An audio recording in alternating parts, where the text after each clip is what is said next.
Thoibi Keishamna mayam pumnamakpu ikoknona kurumzari.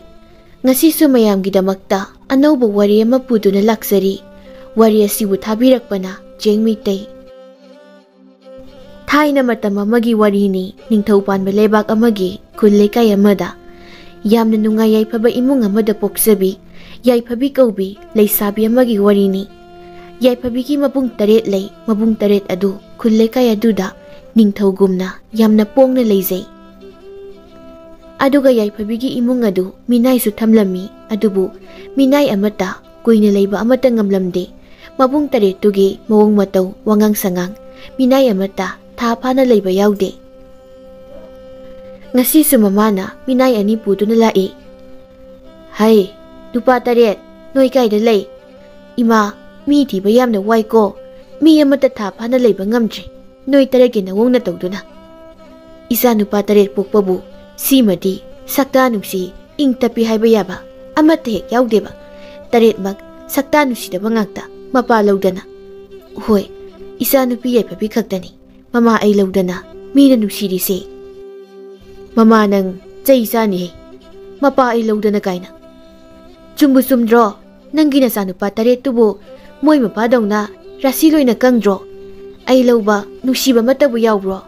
Ay lauba haibabu isa nupi sinatana. Mama, nang apay po na tarakta na sini he nang. Nasa nupa taret si laibadagi yumdagi mapantok pangamdre. Mi kay na tu. Rasi kang taret ke mapalain na lagnari batong sida. Kul sida kaktani. Isa nupa taret sina mukta na panda na tawri sisu. Kul dagi bulan tokraba. Hagdong na basada na ne. Halakani ne. Nasa nupa taradi isaw lang sa ni mamanang. Yaifabi magi kada mamaga mapaga nangang nariba wasingdu taraga nokli. Ngayak Leiraga mamaduna tabaksu na purakliba moy anidu tabaksu na bataklami. Hai, ibungo ani aigi isa nupa taret leibani. Wangang sangang kara fazadabani. Noy ne, moy na haiba saybada lana lawganu ko. Mabukpudi samzabani. Kara masinda pangangang zabay wani. Ima, pawudi hanadi tazareda. Mi kanamata yumsida koy na tabaksu bangamde. Loy na chenaki haiba. Ado, aikoy ani de tumami nate. Sidagi henba tamthirabe imung kayadani. Aikoy ani na thabak tawzare isi. Amana amuk hairai. Ima, aigi tawsidi kay mangagi mayana phawba senglakpagi thabak tawrakpani. Marup sisu adubu haidoktrasu yaradubu. Kaidawrage dubu. Mapa na hairai. Yeng taridana. Kaigi maya sengmada bani. Nabani nabu aigi yumsida fazanabu thabak tawba ngamlabadi ipana matik sana mamalpini da. Mi anidu na hairai. Ibani gi mamaldo aduda sohen bigano. Adudi thabak hauzarage. Isa nupa tareto laktringai sida imungdagi maning maya adagi loimak sitnana thamage. Mama na hairai. Bungo imungi di nupi na tawsasani.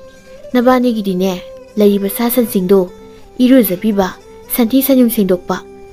Maning maya ne luna na thamba. Si kaktani. Oh, adu kakta oire. Adu di ma takpiro. Thabak hauzarage. Hoi hoi.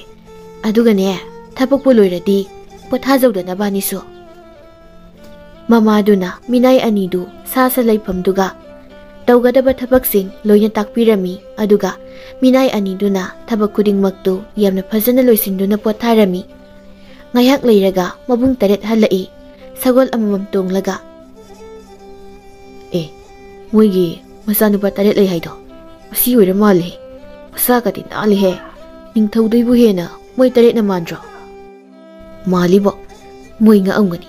Ibani na masana na thabeng khanga loisinna na thambasida. Mabung atom maduna. Yambasing. Adagi moy ani sina kanano. Imana minay thiruni haido. Moy ani si oira zalo. Mayamba amana. Hai. Noy ani sida lao. Minay ani do sensila mayamba ahalna. Noy ani di kana-kana no. Minay ani do na. Aikoy ani se yung sida imana Mabung amana Yare yare, makha taraktrasu. Yum sida thaba ingkhang tongnaba minai natro nabani. Hoi mani. Mabung amana amuk. Aduga thabakti tawdabi sida wathi taw leiba. Ngayak leiradi chage thake hairani ne. I aikhoi ni ri thabak loin losilagani pothari sidi. Mabung yai maduna. Sasangi mathi mayungdagi iru mai thajabadagi loina loirabo. Loijare loina amata leitre. Mabung amana. Adu oiradi sasangi manakta leyu. Mathi mayung tarakpa ngairaga. Amana amo. Adu loiraga una kelakpasu ngayo khundoknaba. Ha. Mabung taretu sankre minai anidu maya karaga leptuna lehawi. Karino harisibo. Sasangi manakta lepaga mathi mayung tarakpa ngaira leyo. Una kelakpa ngairaga leyo. Karino harisibo. Kanana hinagisibo.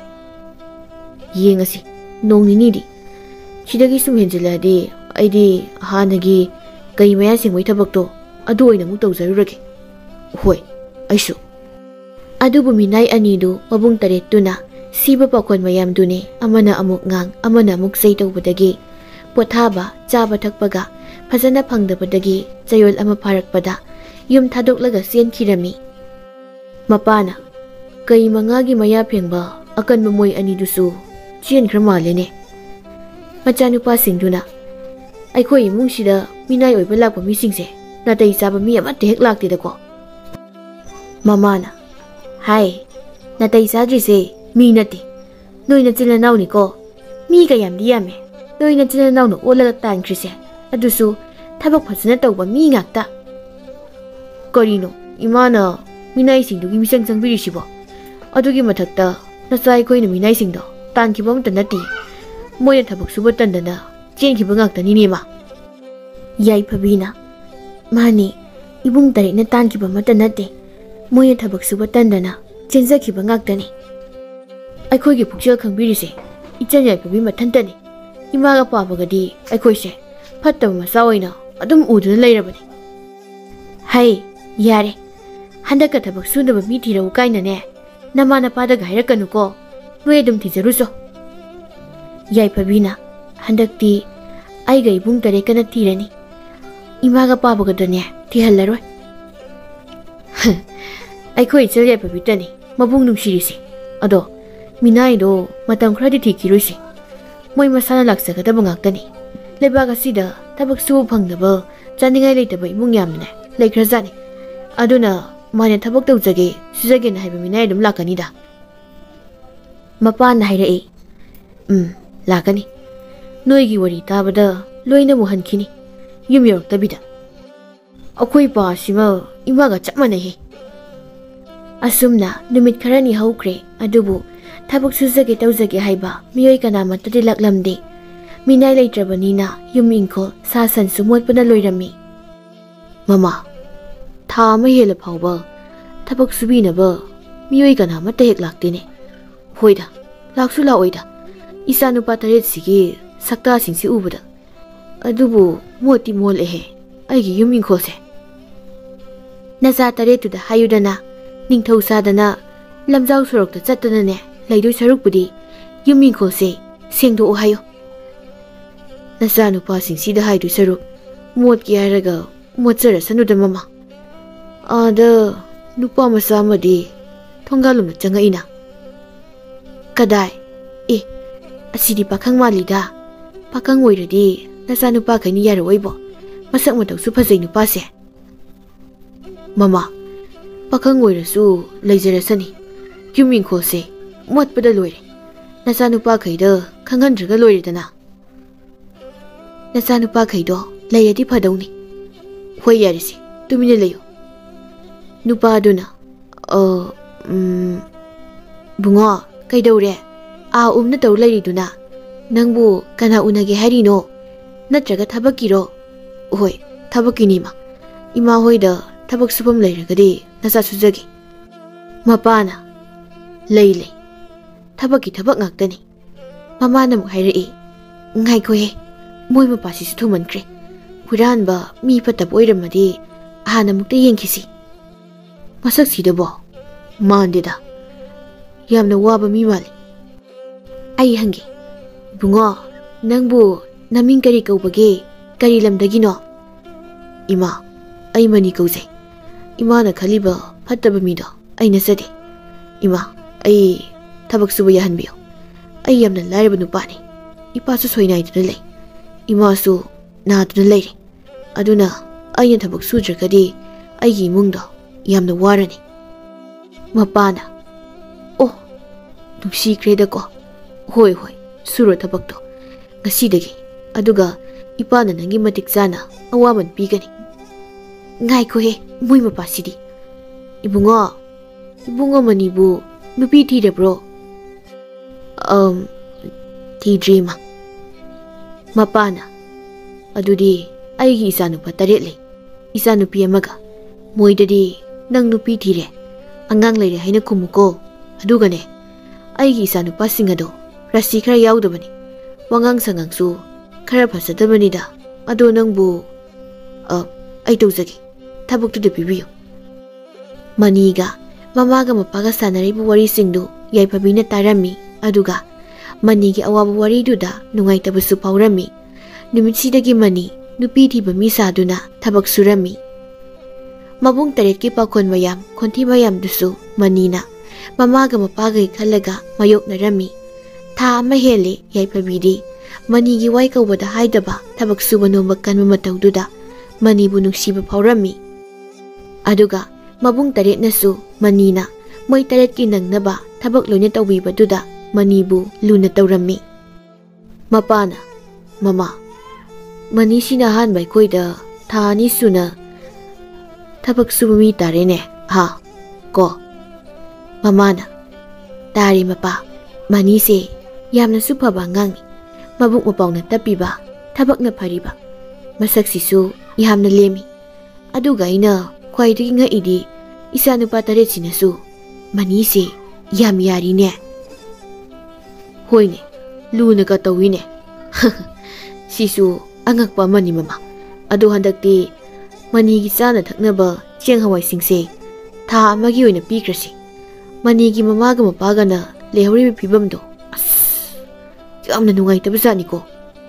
Hoy hoy, pibikro. Somdana yay pabidi, mani na tabak subado, pamduna yingli. Ay koida, tabak subalakpa, mayama malaambase. Nomata, hanayining dabani. Atubu mani sidi, kaygino kangdi. Magi wari taru bayra, natraga, magi mamuk paba, jinglimba, subano makan masinara. Yam nushiba ma, aigi tamoyda pauri. Karigino, yay pabina, ay na tabak subase, adum yengisina. Ay, tabak supong kangchi. Madi, ay ginagtam na bula ini. Kari mahirak duzana. Ibung mani se, yamna waramani. Ngayag supatawdana, ngasayday ni, sulebleta tabak sura isi. Wadida. Wadrasu, ngayag patawo. Ado, ibung manigi, imaga pabaga tubo, naba paraba. Imabudi karapari, ado pabadi, matam yamna sangkinida, naba pabada. Haranida loina, ado, ibung manigi imung se, mi kayano. Ay ko ihong kagtani. Imaga pabaga. Ichi amadi ay napikningay da laikidyahay. Imaga pabaga na. O, noy humoy tardi miyam de ko. Ado, ibung mani se pakang na drop. Ay di bab amada asing buloy haikreda na. Nate he, ay nupitiri. Angang anira humla kayo surabanegi. Kaino, nupi tiraga nasagi angang kayano haiba pawba khangdabra. Aduga noi mi ahum khaktani na hairiba. Mi ahum khaktani di hujigi wani. Aigi nupi angang gadi mapamna chakhiba. Adugi masing thadabanida. Ibung mani se oidaba wangang masu haitana. Oidaba wadi yam ngangi ko. Asing mangakta ni he. Oiramni, asing mo wangakta. Ado, ibung manigi chana ba, ay laurugi ko. Yaranida, chatkri ni he. Koigino, ay na yay pabina, ay hinaktabu layradi, ꯑꯩꯒꯤ ꯃꯤꯍꯨꯜꯁꯦ ꯃꯊꯣꯡ ꯃꯔꯝ ꯈꯪꯗꯅ ꯍꯦꯛꯇ ꯆꯣꯡꯉꯤꯁꯤꯅ? ꯑꯗꯨꯒ ꯃꯥꯅ ꯑꯩꯁꯦ ꯅꯨꯄꯤ ꯊꯤꯗ꯭ꯔꯤ ꯍꯥꯏꯕꯁꯤꯕꯨ ꯈꯪꯈ꯭ꯔꯖꯥꯠꯂꯥ? ꯈꯪꯉꯝꯃꯣꯏꯗ. ꯑꯗꯣ ꯃꯥꯒꯤ ꯃꯑꯣꯡ ꯃꯇꯧꯁꯤꯗꯤ ꯑꯩꯒꯤ ꯊꯃꯣꯏꯁꯦ ꯀꯨꯏꯅ ꯄꯥꯊꯔꯒ ꯊꯝꯕꯗꯤ ꯉꯝꯒꯗꯧꯕ ꯃꯥꯟꯗꯦꯕꯣ. ꯌꯥꯏꯐꯕꯤꯅ ꯃꯅꯤꯒꯤ ꯆꯥꯅ ꯊꯛꯅꯕ ꯄꯨꯔꯛꯏ ꯑꯗꯨꯒ ꯄꯤꯖꯔꯝꯃꯤ. ꯃꯅꯤꯅ ꯌꯥꯝꯅ ꯍꯥꯎꯅ ꯆꯥꯕꯗ ꯎꯔꯒ ꯌꯥꯏꯐꯕꯤ ꯌꯥꯝꯅ ꯍꯔꯥꯎꯖꯔꯝꯃꯤ. ꯑꯁꯨꯝꯅ ꯌꯥꯏꯐꯕꯤꯅ ꯃꯕꯨꯡ ꯇꯔꯦꯠꯇꯨ ꯂꯩꯇ꯭ꯔꯤꯉꯩ ꯈꯪꯗ꯭ꯔꯤꯉꯩꯗ ꯃꯅꯤꯒꯤ ꯃꯅꯥꯛꯇꯗ ꯂꯩꯔꯝꯃꯤ ꯑꯗꯨꯒ ꯃꯅꯤꯒꯤ ꯁꯦꯕꯥꯁꯨ ꯐꯖꯅ ꯇꯧꯕꯤꯔꯝꯃꯤ. ꯌꯥꯏꯐꯕꯤꯒꯤ ꯅꯨꯡꯁꯤꯕ ꯃꯇꯧꯗꯨꯅ ꯃꯅꯤꯁꯨ ꯃꯁꯥ ꯀꯔꯤ ꯑꯣꯏꯔꯤ, ꯃꯥꯅ ꯀꯅꯥꯅꯣ, ꯌꯥꯏꯐꯕꯤꯅ ꯀꯅꯥꯅꯣ ꯍꯥꯏꯕ ꯀꯥꯎꯊꯣꯛꯈꯤꯗꯨꯅ ꯌꯥꯏꯐꯕꯤꯕꯨ ꯌꯥꯝꯅ ꯅꯨꯡꯁꯤꯔꯛꯂꯝꯃꯤ. ꯅꯣꯡꯃꯗꯤ ꯃꯃꯥꯒ ꯃꯄꯥꯒꯗꯣ, ꯃꯣꯏ ꯃꯄꯥ, ꯑꯩꯈꯣꯏ ꯌꯥꯏꯐꯕꯤꯁꯦ ꯊꯕꯛ ꯁꯨꯕ ꯃꯅꯤꯒꯤ ꯃꯅꯥꯛꯇꯗ ꯂꯩꯕ ꯎꯏ. ꯃꯕꯥꯅꯤꯒꯤꯁꯤꯕꯨ ꯀꯔꯤꯅꯣ ꯃꯃꯥ ꯅꯪꯅ ꯍꯥꯏꯅꯤꯡꯂꯤꯕꯗꯨꯅ? ꯏꯆꯥ ꯅꯨꯄꯥꯁꯤꯡꯅ ꯇꯥꯔꯗꯤ ꯃꯅꯤꯁꯦ ꯍꯥꯠꯄꯤꯈꯤꯕ ꯇꯥꯔꯦꯅꯦ. ꯃꯤꯒꯤ ꯊꯕꯛ ꯁꯨꯕꯁꯤꯗ ꯏꯆꯥ ꯌꯥꯏꯐꯕꯤꯅ ꯇꯥꯛ ꯈꯣꯠꯇꯅ ꯃꯕꯨꯡ ꯃꯆꯜꯒꯨꯝꯅ ꯁꯨꯝ ꯉꯥꯏꯍꯥꯛ wari ꯁꯥꯕꯤꯕ ꯑꯣꯏꯔꯝꯅꯤ. ꯑꯗꯨꯒ ꯅꯪꯅ ꯁꯦꯔꯥꯟ ꯇꯨꯔꯥꯟ. ꯑꯗꯨꯕꯨ ꯑꯣꯏꯔꯝꯂꯗꯤ ꯐꯩ. ꯏꯆꯥ ꯌꯥꯏꯐꯕꯤꯁꯤꯅ ꯃꯕꯨꯡ ꯇꯔꯦꯠꯁꯤꯅ ꯃꯄꯥꯟꯒ ꯊꯣꯛꯍꯟꯗ꯭ꯔꯦ. ꯈꯔꯒ ꯄꯪꯉꯦ. ꯄꯪꯄꯥꯗ ꯄꯥꯈꯠꯂꯤꯅꯤꯍꯦ ꯃꯣꯏ ꯃꯄꯥ. ꯅꯪꯗꯅ ꯏꯔꯥꯡ ꯁꯥꯒꯠꯂꯨꯅꯨꯗ ꯃꯃꯥ. ꯃꯤꯒꯤ ꯃꯆꯥ ꯃꯅꯤꯁꯤꯅ ꯉꯁꯤ ꯐꯥꯎꯕꯗ ꯀꯅꯥꯝꯇꯅ ꯇꯧꯅꯕ ꯉꯝꯗꯕ ꯊꯕꯛꯁꯤꯡ ꯃꯊꯟꯇꯅ ꯇꯧꯔꯤꯁꯤꯗ ꯅꯪꯅ ꯏꯔꯥꯡ ꯁꯥꯒꯠꯂꯒꯅꯦ ꯃꯤꯒꯤ ꯃꯆꯥꯁꯦ ꯑꯋꯥꯐꯝꯗ ꯑꯃꯨꯛ ꯇꯥꯍꯟꯈꯤꯅꯤ. ꯅꯪꯒꯤ ꯅꯆꯥꯅꯨꯄꯥ ꯅꯤꯡꯊꯧ ꯁꯥꯕꯁꯤꯡꯗꯨꯅ. ꯑꯩꯅꯦ ꯏꯔꯥꯡꯒ ꯁꯥꯒꯠꯆꯗꯦꯀꯣ, ꯁꯨꯝ ꯍꯥꯏꯕꯩ ꯋꯥꯅꯤ. ꯑꯩꯈꯣꯏꯅ ꯁꯝꯅ ꯈꯟꯗꯣꯛꯎꯔꯒ ꯍꯌꯦꯡ ꯑꯃꯨꯛ ꯍꯧꯔꯛꯑꯕ ꯃꯃꯥ ꯅꯪ. ꯄꯦꯜꯂꯦꯍꯦ ꯃꯁꯤ ꯅꯨꯄꯥꯁꯤꯗꯤ. ꯅꯊꯟꯗ ꯍꯦꯛ ꯐꯝꯍꯧꯔꯣ ꯅꯪ. ꯅꯪꯅ ꯐꯝꯃꯛꯀꯅꯨ ꯑꯩꯒꯤ ꯏꯅꯥꯛꯇ. ꯑꯃꯕꯨ ꯑꯣꯏꯔꯦ ꯑꯃꯕꯨ ꯑꯣꯏꯔꯦ. ꯁꯣꯏꯗ ꯉꯥꯝꯗꯅꯕ ꯑꯃꯨꯛꯇ ꯌꯦꯡꯁꯤꯜꯍꯧꯒꯦꯗ. ꯁꯣꯝꯗꯅ ꯑꯃꯨꯛ ꯃꯅꯤ ꯊꯕꯛ ꯁꯨꯐꯝ ꯈꯪꯗꯅ ꯂꯩꯔꯤ. ꯀꯩꯒꯤꯅꯣ ꯑꯩꯅ ꯊꯕꯛ ꯁꯨꯐꯝ ꯅꯣꯝꯐꯝ ꯈꯪꯗ꯭ꯔꯤꯁꯤꯅ? ꯌꯥꯏꯐꯕꯤꯒꯤ ꯃꯕꯨꯡꯁꯤꯡꯗꯣ ꯂꯣꯏꯅ ꯂꯩꯕꯅꯔꯥ ꯌꯥꯏꯐꯕꯤꯅ ꯊꯣꯛꯂꯛꯇ꯭ꯔꯤꯁꯤꯕꯣ? ꯌꯥꯏꯐꯕꯤꯅ ꯏꯃꯥ, ꯏꯃꯥ, ꯏꯕꯨꯡ ꯃꯅꯤꯁꯦ ꯌꯥꯝꯅ ꯋꯥꯔꯝꯃꯅꯤꯌꯦ. ꯆꯥꯛꯁꯨ ꯂꯥꯝꯃꯝꯃꯅꯤ. ꯀꯩꯅꯣꯝꯇ ꯄꯤꯖꯁꯤ. ꯃꯕꯨꯡ ꯑꯃꯅ ꯄꯤꯖꯕ ꯌꯥꯗ꯭ꯔꯤ. ꯊꯕꯛ ꯂꯣꯏꯅ ꯂꯣꯏꯔꯕ ꯃꯇꯨꯡꯗ ꯑꯩꯈꯣꯏꯅ ꯆꯥꯕ ꯊꯛꯄ ꯂꯣꯏꯔꯒ ꯃꯗꯨꯗ ꯈꯔ ꯂꯦꯝꯃꯛꯄꯗꯣ ꯄꯤꯖꯧ. ꯃꯤꯅꯥꯏꯗ ꯂꯨꯅ ꯇꯧꯕ ꯌꯥꯄꯣꯟꯇꯦꯀꯣ. ꯂꯝꯗꯟꯅꯅꯤ. ꯃꯄꯥꯅ ꯏꯆꯥ ꯅꯨꯄꯥꯒꯤ ꯄꯨꯛꯆꯦꯜꯁꯤꯗꯤ. ꯃꯕꯨꯡ ꯑꯃꯅ ꯑꯃꯨꯛ ꯍꯥꯏꯔꯛꯏ. ꯕꯥꯕꯥ, ꯃꯤꯅꯥꯏ ꯂꯨꯅ ꯇꯧꯔꯒ ꯏꯊꯛ ꯀꯥꯔꯛꯅꯕꯅꯤ. ꯍꯣꯏ, ꯃꯅꯤꯁꯤꯃꯗꯤ ꯍꯥꯟꯅꯒꯤ ꯃꯤꯅꯥꯏꯁꯤꯡꯒꯕꯨꯗꯤ ꯃꯥꯟꯅꯗꯦ. ꯈꯥꯡꯕ ꯀꯜꯂꯤ. ꯐꯩ. ꯑꯗꯨ ꯑꯣꯏꯔꯁꯨ ꯃꯤꯅꯥꯏꯗꯤ ꯃꯤꯅꯥꯏꯅꯤ ꯄꯥꯕ. ꯅꯨꯡꯁꯤꯕꯅ ꯅꯨꯡꯁꯤꯕꯅ ꯏꯆꯥꯁꯤꯡꯒꯤ ꯋꯥꯍꯩ ꯋꯥꯇꯥꯁꯤ ꯇꯥꯕꯗ. ꯃꯃꯥꯅ ꯍꯥꯏꯔꯛꯏ. ꯕꯦꯃꯥ, ꯍꯣꯔꯦꯟ ꯅꯕꯨꯡꯁꯤꯡꯁꯤ ꯆꯠꯈ꯭ꯔꯕ ꯀꯥꯟꯗ ꯏꯃꯥ ꯄꯤꯔꯨꯔꯒꯦꯀꯣ. ꯅꯪꯅ ꯇꯧꯒꯗꯕꯗꯣ ꯇꯧꯖꯔꯨꯔꯣ. ꯌꯥꯏꯐꯕꯤꯅ ꯀꯥꯔꯛꯇꯅ ꯉꯁꯤ ꯏꯕꯨꯡ ꯃꯅꯤꯁꯤ ꯄꯨꯔꯒ ꯀꯥꯏꯗꯅꯣꯃ ꯆꯦꯟꯈꯤꯅꯤꯁꯦ. ꯀꯩꯅꯣ ꯑꯩꯅ ꯈꯜꯂꯤꯕ ꯋꯥꯈꯜꯁꯤꯕꯣ? ꯃꯃꯥꯅ ꯌꯥꯏꯐꯕꯤꯒꯤ ꯃꯑꯣꯡ ꯃꯇꯧꯁꯤ ꯏꯌꯥ ꯌꯥꯗꯦꯁꯦ. ꯃꯅꯤꯁꯦ ꯃꯇꯝ ꯈꯔꯗꯤ ꯃꯌꯨꯝꯗ ꯊꯥꯗꯣꯛꯈ꯭ꯔꯒꯦ. ꯆꯥꯅ ꯊꯛꯅꯕ ꯈꯔ ꯌꯥꯝꯅ ꯄꯤꯔꯒ. ꯅꯠꯇ꯭ꯔꯗꯤ ꯃꯕꯨꯡ ꯇꯔꯦꯠꯁꯤꯅ ꯈꯪꯂꯛꯑꯗꯤꯅꯦ ꯁꯣꯏꯗꯅ ꯃꯅꯤꯁꯦ ꯑꯋꯥꯐꯝꯗ ꯇꯥꯕ ꯇꯥꯔꯦ. ꯑꯗꯨꯗꯤ ꯃꯅꯤ ꯅꯠꯇꯕ ꯃꯤꯅꯥꯏ ꯑꯃꯠꯇ ꯍꯥꯟꯅ ꯊꯤꯔꯨꯈꯤꯒꯦ ꯑꯩ. ꯃꯆꯥꯁꯤꯡꯗꯨ ꯆꯠꯈ꯭ꯔꯕ ꯃꯇꯨꯡ ꯃꯃꯥꯗꯨꯅ ꯃꯅꯤꯒꯤ ꯃꯅꯥꯛꯇ ꯂꯥꯛꯇꯨꯅ ꯋꯥꯔꯤ ꯁꯥꯔꯝꯃꯤ. ꯏꯕꯨꯡꯉꯣ ꯃꯅꯤ, ꯅꯪ ꯃꯇꯝ ꯈꯔꯗꯤ ꯌꯨꯝꯗ ꯍꯟꯗꯨꯅꯅꯦ ꯏꯃꯥ ꯄꯥꯕꯒꯤ ꯃꯅꯥꯛꯇ ꯂꯩꯖꯔꯨꯔꯣ. ꯏꯃꯥ, ꯅꯪꯒꯤ ꯆꯥꯅ ꯊꯛꯅꯕꯗꯣ ꯊꯥ 1-2ꯒꯤ ꯄꯤꯔꯒꯦꯀꯣ. ꯏꯃꯥ, ꯌꯥꯅꯤ. ꯑꯩ ꯁꯤꯗ ꯂꯩꯔꯒ ꯊꯕꯛ ꯑꯗꯨꯝ ꯁꯨꯖꯒꯦ. ꯌꯨꯝꯗ ꯂꯩꯕꯗꯣ ꯇꯧꯐꯝ ꯈꯪꯗꯦ. ꯑꯩ ꯏꯃꯥꯗꯒꯤ ꯊꯕꯛ ꯁꯨꯕꯒꯤ ꯃꯃꯜꯒ ꯌꯥꯝꯅ ꯂꯧꯖꯔꯣꯏꯒꯦꯗ ꯏꯃꯥ. ꯏꯕꯨꯡꯉꯣ, ꯅꯪ ꯏꯃꯥꯅ ꯍꯥꯏꯔꯤꯁꯦ ꯚꯥꯞ ꯇꯥꯗ꯭ꯔ ꯃꯥꯜꯂꯦ. ꯏꯃꯥꯅ ꯍꯥꯏꯔꯤꯁꯦ ꯅꯪꯅ ꯃꯐꯝ ꯑꯁꯤꯗ ꯊꯕꯛ ꯁꯨꯕ ꯌꯥꯔꯣꯏ. ꯏꯆꯥ ꯅꯨꯄꯥꯈꯩꯅ ꯅꯪꯁꯦ ꯅꯨꯄꯤ ꯊꯤꯗ꯭ꯔꯤ, ꯄꯥꯈꯪꯅꯤ ꯍꯥꯏꯕ ꯈꯪꯈ꯭ꯔꯦꯅꯦ. ꯑꯗꯨꯅ ꯏꯆꯥ ꯅꯨꯄꯥꯈꯩꯅ ꯅꯪꯁꯦ ꯐꯨꯔꯅꯤ ꯍꯥꯠꯂꯅꯤꯅ ꯇꯧꯔ ꯂꯩꯔꯦ ꯏꯕꯨꯡꯉꯣ. ꯑꯗꯨꯅ ꯅꯪ ꯑꯩꯈꯣꯏꯗ ꯊꯕꯛ ꯁꯨꯔꯅꯨ. ꯌꯨꯝꯗ ꯍꯟꯈ꯭ꯔꯣꯀꯣ ꯊꯨꯅ. ꯅꯪꯒꯤ ꯆꯥꯅ ꯊꯛꯅꯕꯗꯣ ꯏꯃꯥ ꯄꯤꯔꯛꯑꯒꯦ ꯃꯌꯥꯝ ꯑꯃ ꯀꯣ. 2ꯔꯛ ꯁꯨꯅ ꯍꯥꯏꯅꯍꯟꯒꯅꯨ ꯏꯃꯥꯗ. ꯍꯣꯏ ꯏꯃꯥ.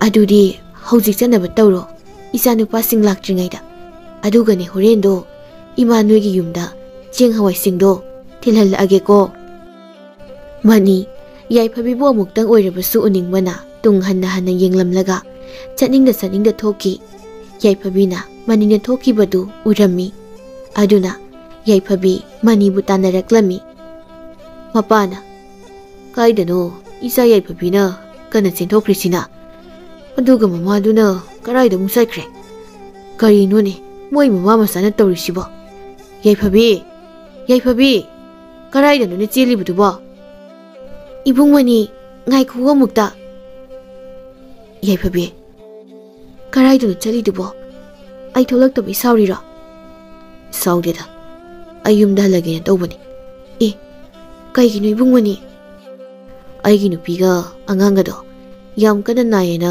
पाव हैरमी अदुना आई युमदा हन्दबा याद्रे याइफबी इबुंगमनी ए कइगिनो याइफबी अइना आइगी नुपीगा अंगांगा कना नाय हैरगा अदु कना नोइदे इबुंगमनी ए नंग पखंगनी हाइबा हानदे खंगी अदुना अइंगोना ओइदबदो nganगनु लाओ नंग युमदा हनखिबा यारोय याइफबी आई सिदा लैबा यारोय आई चलगे चलमदाइसिदा नंग उनो फंगबसे आई यम नुंगाई याइफबी अदो आई चलगे नंग नुंगाइना लैयुको याइफबी मपी मरा चेंदुना मनी खा मंगमदा लेपलगा लै मनीनि याइफबीदगी असुम लपथोखिबदुदा याइफबीगी थमोइदगी खा मंगमदना मनीदा इबुंगमनी आई नंगबु याम नुक्सी आइबु थनमलगा चटखिनु आइबुसु पुबियो नंगि ननाक्ता मनी खोंफम चपलेपी याइफबीगी नुक्सीबु वाहैदुदा मनीना याइफबीदा येंगदुना मासु नुक्सी हाइगे तौबगा मपादो थोलकपु उबदगी ममाई लैदुना कन्ना चटखि करिगिनो इबुंगमनीना हाइनिंगबा वाहिरमदना खोंग्लैथुना आइबु हुंदोकलमलगा चटख्रिबसिबो ममाना हाइबदो चुमदोइरने चुमलमलदे ममाना इंगोंदा हाइपा सादना nganगदोइदो तनख्रेदा बेमा कैदौनरे मनीने चटख्रिसिना कराइदनो बाबा इबुंगमनी से कैदौरबदो खंगदे अखोय थबक सुबा लारोइना हाइरमी अदो कैदौरगे मा चक्रबसु अमामुक लाकनी माना हानबरो अखोय थबक सुरमलगा तल्लिना चक्रिबा मयामसिबो लाओ लाओ इमुंगदा चंगसी लबुक सिनु लादे अमुक सैबिनी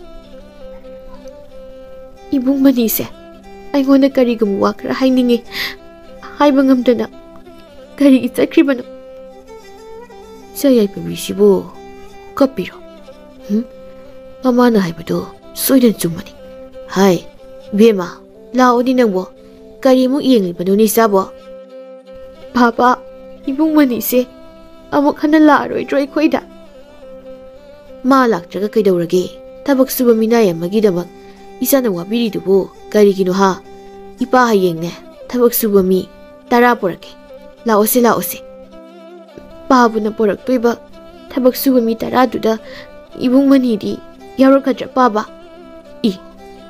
इसा नुपी नंगबो मनी से कैदौरे हाइबनो मनी से मतु मसा लैबगी सिदा कुइना लैबा याददना मयुम धनकी बोइरमगनिने हयेंग कोना मुलाक चसनीदा कैदौरगे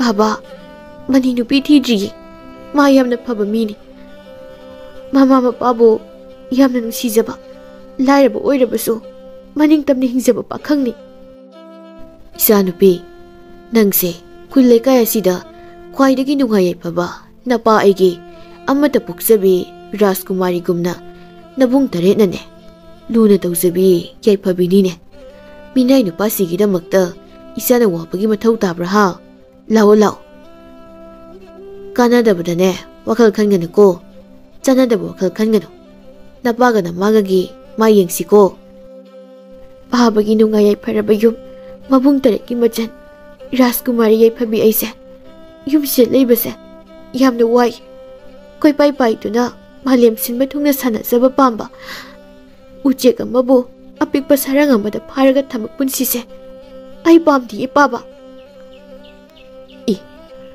Laoy bema. Nabung singla adi nang na wazariba. Uningliba manido hatpi ki batare. Imung na pamlagane isana pamlibudo. Karino haibdo hairu lao. Mapa na masanupi Yaipabido temduna pusinki aduga mamaga mapagado masanupi Yaipabigi matawaduda wari sanarami.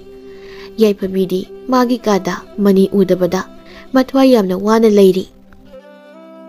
Moy mapa isanupa kai khangnaраklabadine manido soida siba tare. Aduna manigi sana thaknaba kai kado tha manga taruki piraga mayum thadoktunane lapna chalhankrasi. Isanupi sipudi manibu udrabadi khara leiraga maraini dum kausakisani. Aduna faradra natradi minai nupa amada aigi isanupi na nushiyena kulle kaina khangnakrabadi nushibadi tokro thabak suba maniga senkradi kamai tawni moi mapa. Hoine mani sina aikhoiga sanaba imungi masa masu oiramnadi manini yadrasu aikoina pharaga isanupise piba yaba adudi natabanina ado ai mani hoida chatlurake thingjilaklabanina. Hoi hoi moi mapa. Asumna papa duna mani hoida minektuna sangari tawduna jana thaknaba potlam mayam ama puduna chatpadu Yaipabina thongnaudagi urami. Moi mapa aina haibadu kauniko. Karibuna mama. Aina ngasai kari haina haikige manigi imung manungdo karaidano amuk hana ubu phanglaroidaba mafam amada chatlankinaba haijabado kaurabo. O kaude ado khara thunadi halakpiyuko. Karino imaga pabaga hainarisibo ibung manibu karaida chatlandoino adusu amuk hana ubu phanglaroidaba mafam amada adudi ibung manina mapi mara chena aingonda hainingba wado haigidana chatkibada madudi imaga pabagana yumsidagi tanba oireko aduga hausikna amuk hana ubu phanglaroidaba mafam amada yara ai ibung manigi manakta chatkani. Yaipabi mamana imungda changkibaga mapagi matungda tumina inaduna chatkirami. Mamadi masanupidu magi kada lariboi khanna thausaramde. Somda manisu Yaipabigi nungsi wakalda mapi mara chena leiringai Yaipabigi mapa laktuna mafam asi thadoktuna amuk hana ubu phanglaroidaba mafam amada chatkinaba hairami. Adusu ngasi numidang sida mapana salgari amasu piramlaga hankibaga Yaipabi manigi mayumda changlai. Ibung mani Yaipabi nangdi mafam sida matau karamna. Ibung mani ay nang ginanakta punsi supagi oy nalaklaman lao mafam asi thadoktuna karaidano arapa mafam amada kana udraba kana khangdraba mafam amada chatkrasi. Karino nangna nganglibsing aduba nangi imaga pabaga nabung tarene hek khangkibada kari oigani nang khanglibu natra. Khangi adunani moina khangloidaba kanamtana uroidaba mafam amada chatlasi hairisi lao imaga pabagado kokthoro thingjingkrabadi ibung taretuna aibu thiraklani lao ibung mani. Somdadi mapana yum yorakpada mamado Yaipabi leiramdabagi yam pakhatna leirami tanjaduda mabung taretsu yumda hanaraklami. Moi mapa isa Yaipabido magi gata leiramche aina thiba yabasu thire phangje moi mapa. Karino mama nangna haibasibo nangbu karimata khanghodraba haibani. Mabung singna kaidorima baba aduga minai manidi aikhoina hairamba thabaka amata loiramche karaida satkre. Mabung amana kaidorage ima baba nabani na itak takatuna leiributubo aikoi chane pabide karai lekre magi mapi mara khara purakpani phajabra yengulau hayo. Mabung atombaduna ima baba aikoi Yaipabidi udena maika da su ude kai sakrage. Karino imaga pabagana tumin leinari sibaha. Phunga nasanupi Yaipabido karaida sakrabano Thiba khangdrene. Mabung ahalduna. Kari haiba. Matau karamna thiba khangdriba. Aduga minai manina kadai chakraba. Mapana. Ibungo mani dudi. Aikoina thabak tokhalaga mayumna chathangibanine. Aduga nachanupi-duna magi kada lehubani. Matau karamna leiramdribano haibado khanghaudrene tawribase. Mamana asengmado adum haikroda. Mamaga mapagana machan yaifabiga manigagi warisingdu masanupasingda lirami. Paodu tabada masanupa taretuna mamaga mapagada lan tawba yaba tawramlaga manigi yum mabungsingdu loina chatkirami. Mamana si thokanisi aina hana khangkrabanini.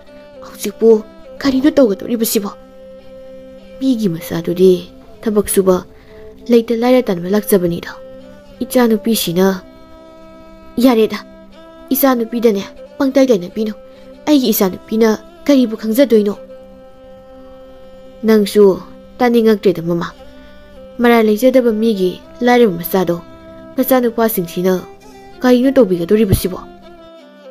Mamaga mapagadi makok paiduna leikre mamsu mamle aduga manini yaifabibu themlabasu yaroi khangbadagi yaifabigi mapana piramba sangarida manina mamaga mapaga yaifabiga puduna yum adu thadokuna chelami adubu maraibak thibadagi mabung taretuna manibu mi tadaba lamhang amada pharami. Mabung ahalduna inausa mani sipo minai mana aigi Rajkumari gumna thamliba ikoi ichan yaifabibu phaduna puramba. Iya Ibung Babu pabigano Padi mara leijadabani Nasan aina lalmani Babu thadokpiyu Ayumda hallagi Ibung Ayumda hallagi. Mabung yaimana Ichan yaifabi tangdi karisu khangjadaba ngangnini. Masigi phattaba laira chudatnaba masina nungaiba pambadagi aigi ichanbu moithem tawduna punam hotnabanini. Aduga mama mapani sisu yauribani. Mamaga mapaga sisu lemna thaba yaroi.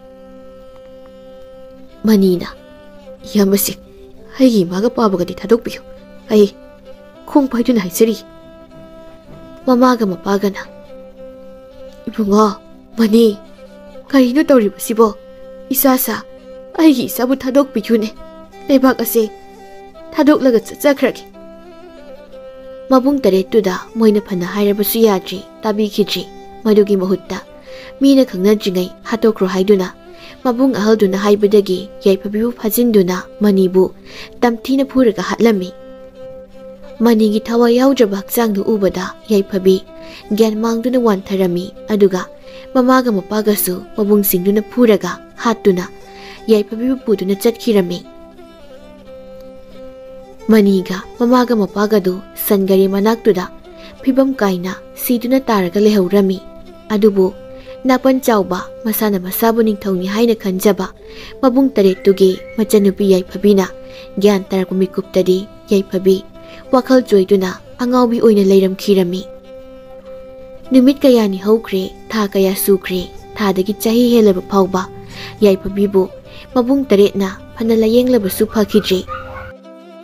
Yaifabigi machinda toina haiba wadi Ibung mani haiba kana udraba kana leitaba pamambada haiba pubiyo hayang wari ibung mani hayang wari.